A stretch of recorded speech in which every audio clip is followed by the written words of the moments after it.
Assalamualaikum warahmatullahi wabarakatuh. Mahasiswa Program Studi Pendidikan Agama Islam kelas 3C, selamat bergabung pada mata kuliah Psikologi Pendidikan yang akan saya ampu selama 1 semester ke depan pada tahun akademik 2020-2021.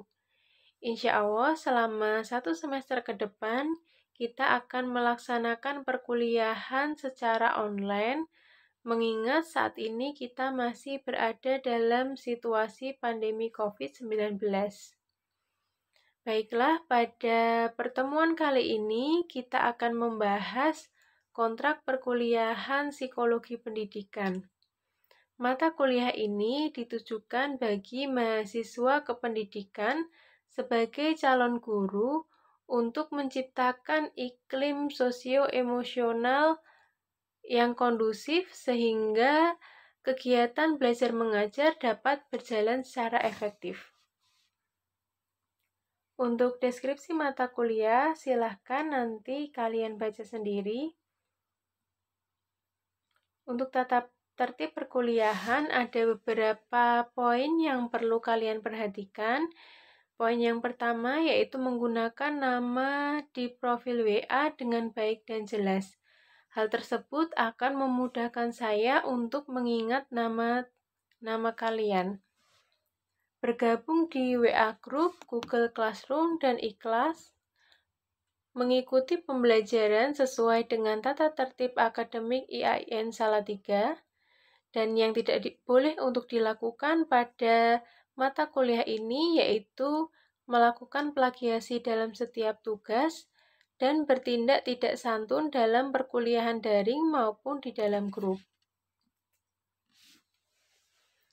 Untuk pembahasan selanjutnya mengenai sistem perkuliahan, nanti ada pengarahan dari saya, jadi materi akan saya unggah melalui iKlas IAIN Salatiga. Jika terdapat kendala, nanti bisa melalui WA Group. Yang kedua, ada presentasi dari mahasiswa, di mana materinya nanti disesuaikan dengan pokok bahasan mata kuliah Psikologi Pendidikan.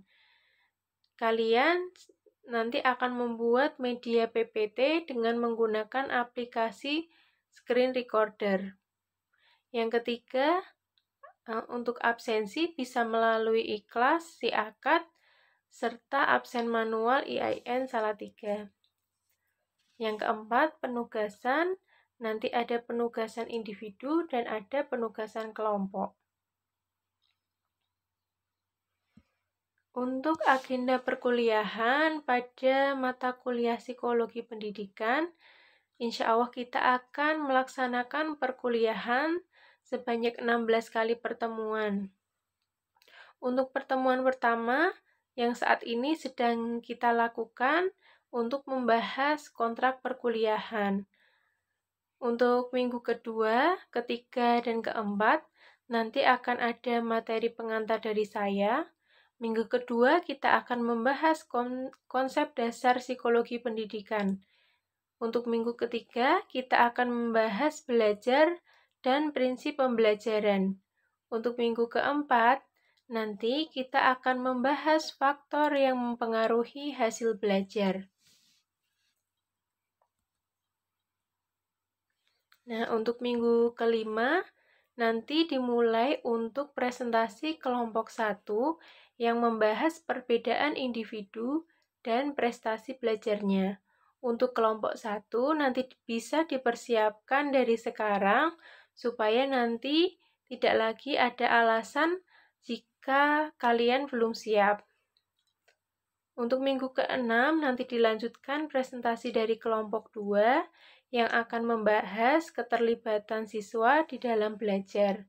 Pada minggu ke-7 nanti ada presentasi kelompok 3 yang akan membahas hubungan antara lingkungan dengan kegiatan dan hasil belajar. Pada minggu ke-8 nanti kalian akan melaksanakan ujian tengah semester yang akan kita sepakati bersama. Untuk pertemuan pada minggu ke-9 nanti ada presentasi dari kelompok 4 yang membahas hubungan antara lingkungan dengan kegiatan dan hasil belajar. Pada minggu ke-10, nanti akan membahas hubungan antara kemampuan bahasa dan membaca dengan kegiatan belajar yang akan dipresentasikan oleh kelompok 5.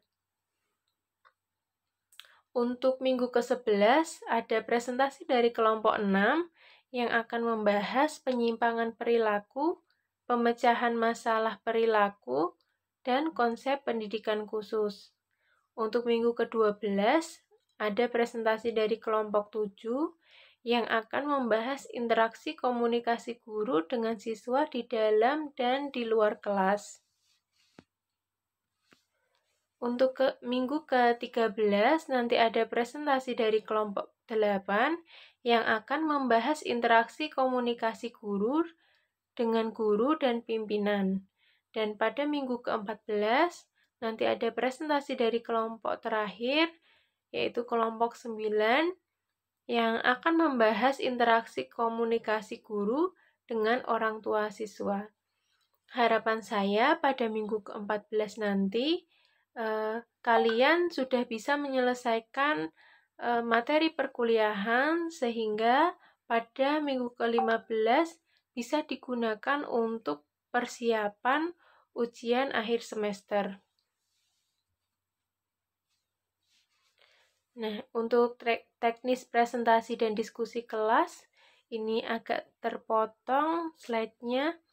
Yang pertama, tugas dikerjakan secara berkelompok. Teknik pengerjaan kelompok ditentukan oleh kelompok secara online. Jadi bisa melalui video call atau bisa melalui Zoom atau menggunakan aplikasi lain.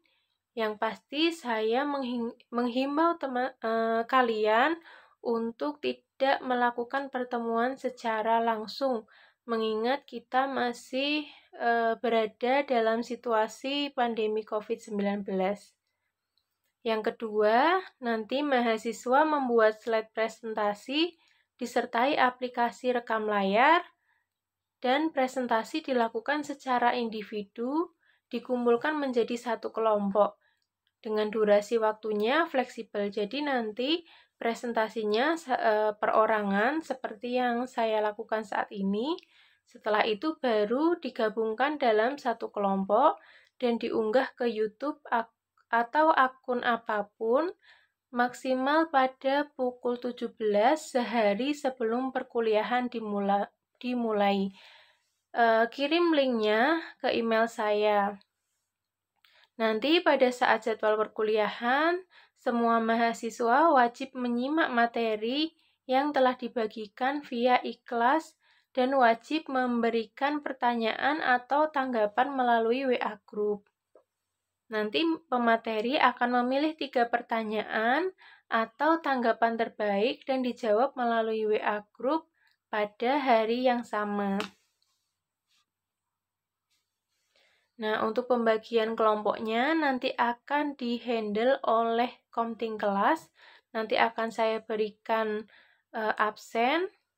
Nanti kelompoknya dibagi menjadi 9 dan pembagiannya sesuai urutan nomor absen, yaitu yang bertugas untuk presentasi dimulai dari absen terakhir. Satu kelompok bisa beranggotakan 2-3 orang. Dan materi presentasinya nanti disesuaikan dengan urutan pokok bahasan. Tadi untuk pokok bahasanya sudah saya sampaikan. Untuk penilaian, nah penilaiannya ada beberapa poin, yaitu kehadiran, bahwa mahasiswa diwajibkan absen melalui iKlas. Kehadiran minimal 15%. Apabila kurang dari 12 kali pertemuan, otomatis nilainya tidak akan keluar. Yang kedua, keaktifan mahasiswa dalam kuliah. Jadi, keaktifan kalian pada saat memberikan pertanyaan atau tanggapan dalam kegiatan perkuliahan juga saya perhatikan. Untuk tugas nanti bisa berupa tugas individu, juga ada tugas kelompok. Selain itu, saya juga melakukan penilaian untuk UTS dan UAS.